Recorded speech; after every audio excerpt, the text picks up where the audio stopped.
Update muna nga tayo sa mundo ng basketball sa Gilas Pilipinas. Atin ngang pag-usapan ang mga future Gilas Pilipinas players sa hinaharap. Ito ngang dalawang magkapatid na ito, future Gilas player at marunong magtagalog. At ito pa nga si Gani Steven ng UP. Eligible pala as local player sa Gilas Pilipinas, at itong si Coach L.A. Tenorio pinalitan na as head coach ng Gilas Youth. Bakit kaya? Ngunit bago tayo magpatuloy, pakipindot naman ng like, subscribe at ang notification bell para updated ka sa susunod kong i-upload.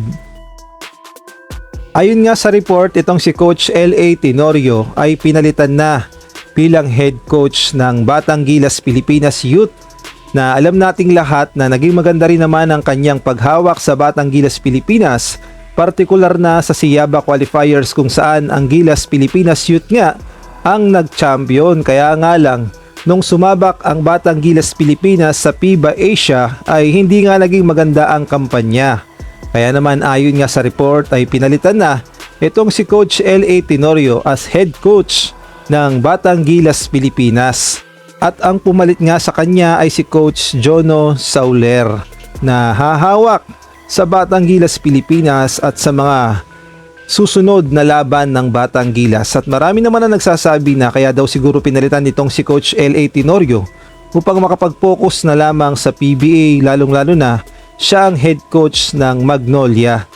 Samantalang sa ibang balita naman, ayon nga sa report, ang player ng UP Fighting Maroons na si Gani Steven, ayon nga sa report ay eligible pala as local player sa Gilas Pilipinas dahil nakasecure pala ito ng Philippine passport sa edad na 17 years old. At alam nating lahat ang bagong patakaran ng FIBA na kung gusto mong maging eligible ay kailangan mong makasecure ng passport before 16 or before 18. Kaya naman pasok as local player itong si Gani Stevens, at masasabi natin yung height niya ay panggilas talaga dahil 6'7", malaking mama na nga yan. At hindi pa naman ganun katanda itong si Gani Stevens dahil kung di ako nagkakamali 22 o 23 pa lang ito, at malayo pa ang mararating kung sakaling kukunin ni Coach Tim Cone sa Gilas Pilipinas. At ito pa nga, future Gilas Pilipinas na galing sa Europa. Ito nga ay si King at si Prince na napakagaling magtagalog, at masasabi nating future is bright kung sakaling i-consider ito ng SBP at gawing local player ng FIBA at makapaglaro sa Gilas Pilipinas. At pakinggan natin ang kanilang pagtatagalog. See ya. I'm Prince. I'm King. So, how's the 2 days count now? Today, tiring. Tiring. Nakakapagod. Pero, okay Pero lang. masaya.